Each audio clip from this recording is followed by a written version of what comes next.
কিয়ামতের আগে এমন একটি জামানা আসবে যখন এই পৃথিবীর মধ্যে কোনো মুসলমান বেঁচে থাকবে না। এই পৃথিবীতে দীর্ঘ 40 বছর এমন একটা সময় আসবে যখন কারো সন্তান জন্ম হবে না।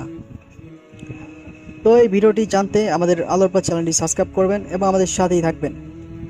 সেই সময় পৃথিবীতে একমাত্র কাফেররাই বেঁচে থাকবে।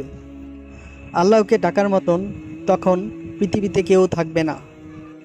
এই কাফেররা তখন নিজের কাজে ব্যস্ত হয়ে পড়বে। এরকমভাবে হঠাৎ করে একদিন ইসরাফিল আলাইহিস সালাম আল্লাহ তাআলার নির্দেশে সিংহে ফু দেওয়া শুরু করবেন।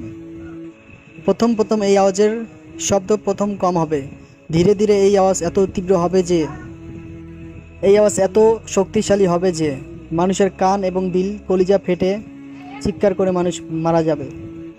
এরপর পুরো মানবজাতি থেকে শুরু করে আসমান, জমিন, পাহাড়, পর্বত, নদী, নালা, এমনকি ইসরাফিল ফেরেশতা নিজেও ধ্বংস হয়ে যাবেন।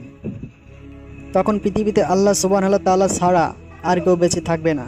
তো কমেন্টে সুবহানাল্লাহ লিখে জানাবেন ভিডিওটি কেমন লাগলো, তা কমেন্টে জানাবেন এবং আলোর পথ চ্যানেলটি সাবস্ক্রাইব করে আমাদের সঙ্গেই থাকবেন। ইসলামিক চ্যানেল ভিডিওটি লাইক শেয়ার করবেন। আশা করি নেক্সট ভিডিও দেখার জন্য আমাদের সঙ্গেই থাকবেন। ধন্যবাদ।